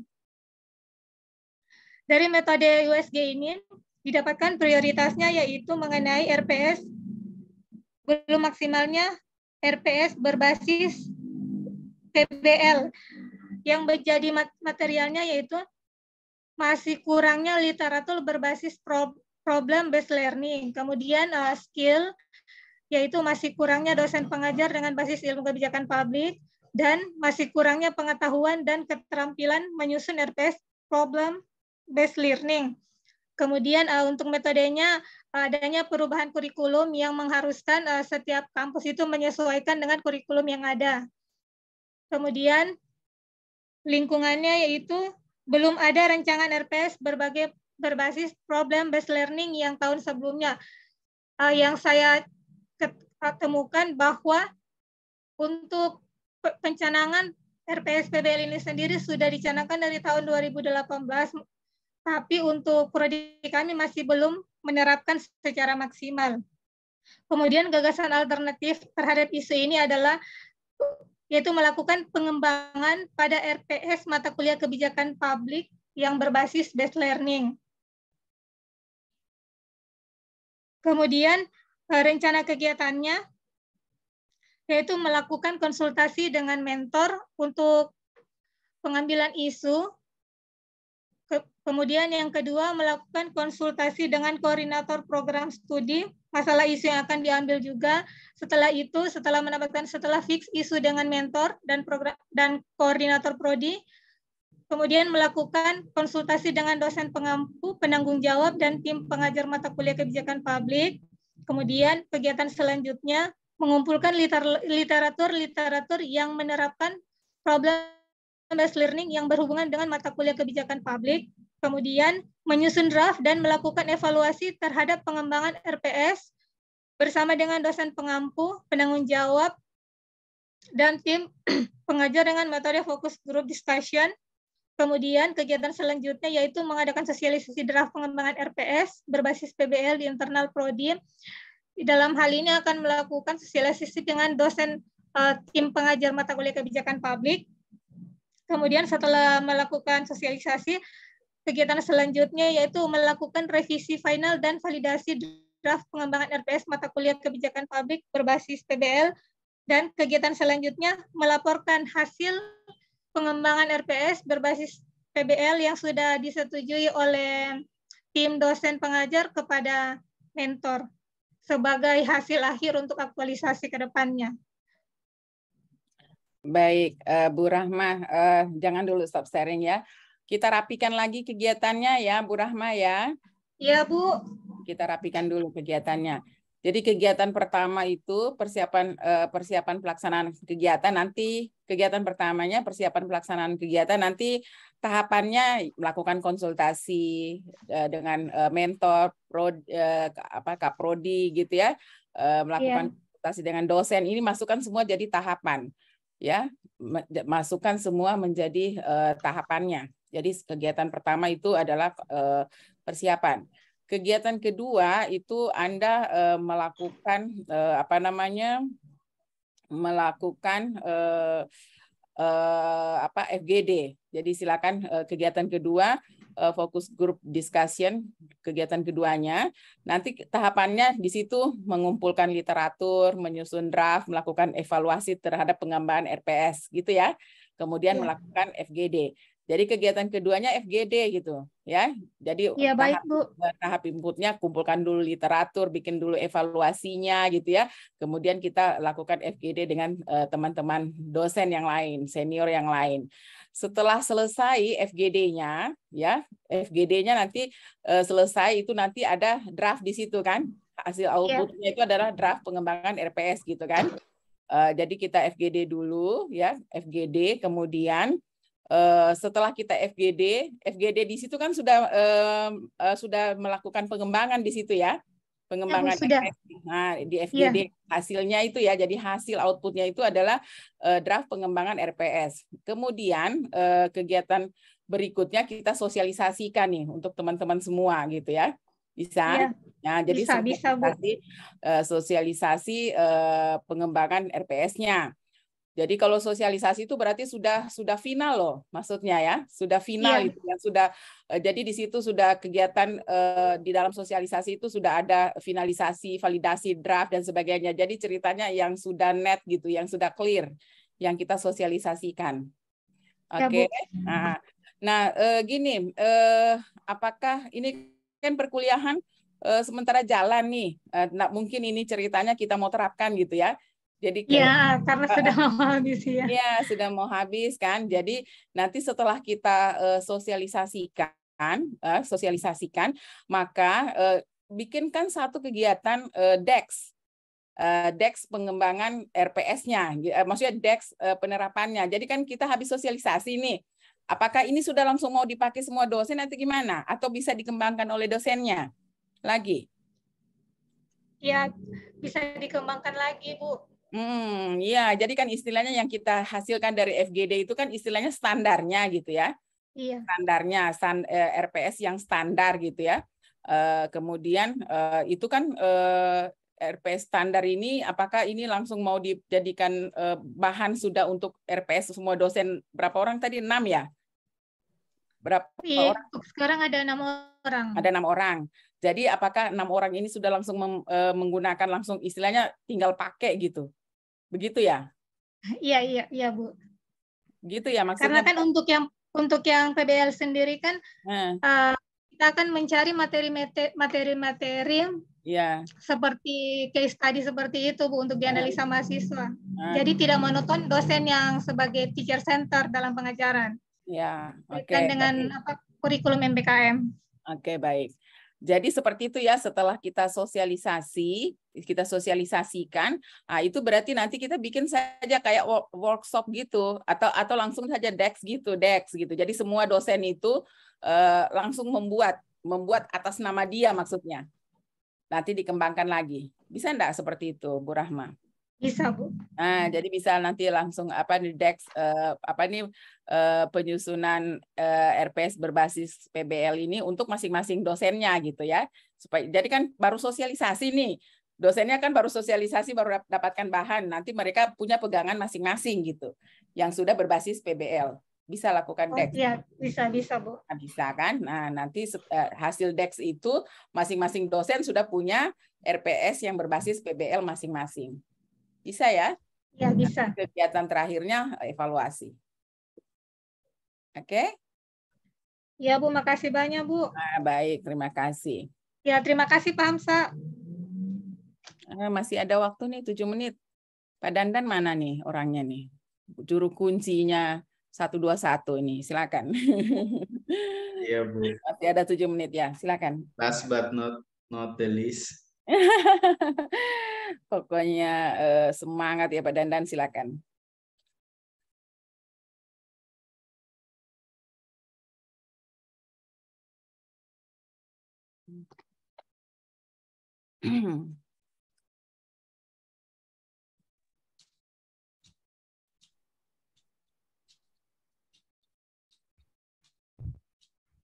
Bismillahirrahmanirrahim. Assalamualaikum warahmatullahi wabarakatuh. Waalaikumsalam. Yang saya hormati dan saya banggakan Ibu Dr. Asvina, kemudian yang saya hormati juga teman-teman. Mohon izin saya menyampaikan rancangan aktualisasi nilai-nilai dasar ASN. Kemarin saya konsultasi dan berkomunikasi dengan mentor, ternyata beliau mengamanatkan untuk lebih memfokuskan kepada penuntasan tingginya plagiasi karya tulis ilmiah skripsi mahasiswa pada program studi administrasi publik sampai tahun 2022. Hal ini karena memang berdasarkan hasil observasi dan hasil cek plagiasi, ternyata mahasiswa administrasi publik rata-rata di angka 62%, 70%, 78%, sampai 85%. Jadi ini karena ini adalah hal yang urgent dan harus diselesaikan karena ini bisa berurusan dengan hukum dan bisa pembatalan ijazah. Jadi ini sangat urgent sekali. Maka dari itu ada 3 isu sebetulnya yang diangkat. Yang pertama adalah tingginya tingkat plagiasi KTI, karya tulis ilmiah skripsi mahasiswa. Yang kedua, tidak terpublikasinya karya tulis ilmiah mahasiswa dalam bentuk jurnal. Yang ketiga, mohon maaf ini salah 4, harusnya 3. Kurang efektifnya laboratorium prodi administrasi publik dalam penelaahan judul skripsi mahasiswa. Ini sebetulnya ada 2, yang pertama dan yang kedua itu memiliki nilai yang sama, kemudian dianalisis lagi menggunakan USG, dan ternyata setelah dipertimbangkan dengan berbagai aspek, baik dari segi hukum, kemudian norma, etika, dan lain sebagainya, ternyata nomor 1 yaitu tingginya tingkat plagiasi KTI skripsi mahasiswa yang akan kita angkat isunya. Kemudian mohon maaf saya tidak tampilkan ikannya. Saya tuliskan seperti ini, mengidentifikasi penyebab masalah dengan fishbone di skillnya, yaitu kurangnya pemahaman mahasiswa terhadap aturan plagiasi, kurangnya kemampuan mahasiswa dalam menulis karya tulis ilmiah, kurangnya kemampuan mahasiswa dalam mengutip baik praprase, kesimpulan, dan lain sebagainya. Kemudian dari segi suppliers, pendukung, tidak ada yang khusus menangani plagiasi dan tidak tersedianya fasilitas cek plagiasi Turnitin dari pihak institusi. Kemudian dari sistem tidak ada aturan cek Turnitin, baik itu dari prodi maupun dari fakultas. Yang kedua, tidak adanya sanksi yang jelas dari prodi terhadap mahasiswa yang plagiasinya tinggi. Yang selanjutnya adalah lingkungan, kurangnya peran dosen dalam menekan tindak plagiasi terhadap pembuatan tugas sehingga berbuntut pada skripsi. Yang kedua adalah minimnya pengawasan terhadap perilaku plagiasi mahasiswa lewat bimbingan. Di sini dari ke-9 penyebab masalah itu, maka ada beberapa alternatif solusi. Yang pertama adalah kurangnya pemahaman mahasiswa terhadap aturan plagiasi, menyelenggarakan sosialisasi kerjasama antara prodi dengan lab administrasi, sehingga dari isu yang pertama lab dibawa ke dalam isu ini. Kepada mahasiswa tentang aturan plagiasi, kemudian kurangnya kemampuan mahasiswa dalam menulis KTI, memberikan pelatihan tentang penulisan karya tulis ilmiah melalui workshop, kemudian kurangnya kemampuan mahasiswa dalam mengutip baik praprase maupun kesimpulan, memberikan pemahaman kepada mahasiswa tentang tata cara mengutip, menghindari plagiasi. Kemudian tidak ada yang khusus menangani plagiasi, prodi menugaskan laboratorium administrasi publik atau dosen yang khusus mengenai cek plagiasi mahasiswa. Kemudian tidak disediakan fasilitas cek plagiasi, berupaya menyediakan fasilitas anggaran dan pembelian Turnitin bagi mahasiswa dan dosen. Kemudian tidak ada aturan cek Turnitin, dibuat aturan cek plagiasi dari Prodi. Kemudian tidak ada sanksi yang jelas dari Prodi terhadap mahasiswa yang plagiasinya tinggi. Ini memberlakukan sanksi bagi mahasiswa yang tingkat plagiasinya tinggi tidak sesuai dengan ketentuan, maka ditunda seminarnya atau hasil seminar hasil ataupun ujian skripsinya. Kemudian kurangnya peran dosen dalam menekan tingkat plagiasi terhadap pembuatan tugas sehingga skripsi, melakukan koordinasi dengan dosen terkait tindak plagiasi, kemudian segala macam bentuk tugas dapat diperlakukan Turnitin. Kemudian minimnya pengawasan terhadap perilaku plagiasi mahasiswa, mengawasi dan memantau mahasiswa yang menyusun lewat pembimbing. Dari situ kemudian saya mencoba untuk merumuskan kegiatan. Yang pertama adalah persiapan pembuatan rancangan kegiatan. Pada kegiatan ini terus berkoordinasi dengan mentor atau atasan langsung dan rekan sejawat tentang masalah plagiasi sehingga dicari penyebab akar masalah serta kegiatan yang akan dilakukan. Kemudian kegiatan yang kedua adalah menyusun surat edaran aturan Prodi dan kemudian dibuat infografis terkait peraturan batasan tingkat plagiasi untuk mahasiswa di Prodi Administrasi Publik agar bisa mengikuti seminar proposal, hasil, ataupun ujian skripsi. Yang ketiga, setelah aturan itu dibuat, infografisnya dibuat, kemudian melakukan sosialisasi terhadap mahasiswa semester akhir yang menyusun proposal yang akan mengikuti seminar hasil serta skripsi tentang plagiasi, bahaya plagiasi, serta tata cara praprase ulang yang terkena plagiasi, dan memuat aturan Prodi serta infografis dalam website Prodi. Saya kira sehingga ada Smart ASN di sini, Bu. Kemudian yang keempat, melakukan koordinasi dengan Laboratorium Administrasi Publik terkait pengadaan Turnitin serta pemusatan pemeriksaan Turnitin. Kemudian di sini sudah dilakukan dan nantinya sudah berjalan, kemudian melakukan evaluasi kegiatan, pelaksanaan kegiatan. Saya kira itu rencana aktualisasi yang akan saya lakukan. Barangkali ada saran dan pendapat dari Coach ataupun yang lainnya. Terima kasih. Baik, terima kasih Pak Dandan yang sudah mempresentasikan nih rencana kegiatannya. Boleh stop sharing dulu. Jadi nanti Pak Dandan tinggal tambahkan penerapannya aja, penerapan pencegahan plagiasi itu. Jadi setelah kita koordinasi, nanti kita lakukan penerapannya. Jadi penerapannya seperti apa nanti kita mengevaluasi kegiatan kita. Maksudnya penerapannya itu bagaimana penerapannya dari apakah penerapannya itu kita masukkan kegiatan DEX dan sebagainya di dalamnya sehingga nanti betul-betul angka plagiasi yang tadi itu datanya itu bisa turun tuh dalam waktu 1 bulan. Di situ kita mau lihat nanti. Ya, silakan nanti ditambahkan. Baik, tak terasa nih, tinggal 1 menit gitu ya. Jadi nanti teman-teman kita akan ketemu lagi, insya Allah hari Selasa, bukan, Senin ya? Senin, Bu. Senin jam 10 ya. Senin jam 10. Kita ketemu lagi hari Senin. Minggu juga tidak apa-apa, Bu. Janganlah. Hari Senin jam 10 ya kita masuk lagi. Nanti saya hari Senin itu akan mengecek tulisannya bab 1 dan bab 2. Ya, jadi nanti silakan nanti kita akan cek sama-sama, kita kasih masukan-masukan untuk perbaikannya. Itu yang nanti Anda selesaikan dulu deh. Jadi bab 1 bab 2 nanti kita cek di hari Senin. Boleh ya? Oke. Baik. Yang hari Kamis, Bu. Yang hari Kamis, Bu. Nanti hari Kamis kita itu langsung sudah bahan presentasi. Kita nanti di situ sudah bahan presentasinya. Jadi kita nanti bisa kasih masukan lagi untuk bahan presentasinya. Kita cuma waktu 10 menit. Jadi nanti silakan nanti di hari Kamis kita mengecek lagi bahan presentasi. Saya kira cukup ya teman-teman semua ya. Jam berapa, Bu, hari Kamis? Maaf, Bu. Jam berapa hari Kamis, Bu? Jam 4 sore ya? Ya, sesuai jadwal. Oh, sesuai jadwal. Sesuai jadwal jam 4 ya. Oke deh, terima kasih ya semuanya. Semangat. Terima kasih Bu Tugas. Terima kasih banyak, Bu. Ya, terima kasih Bu. Waalaikumsalam warahmatullahi wabarakatuh.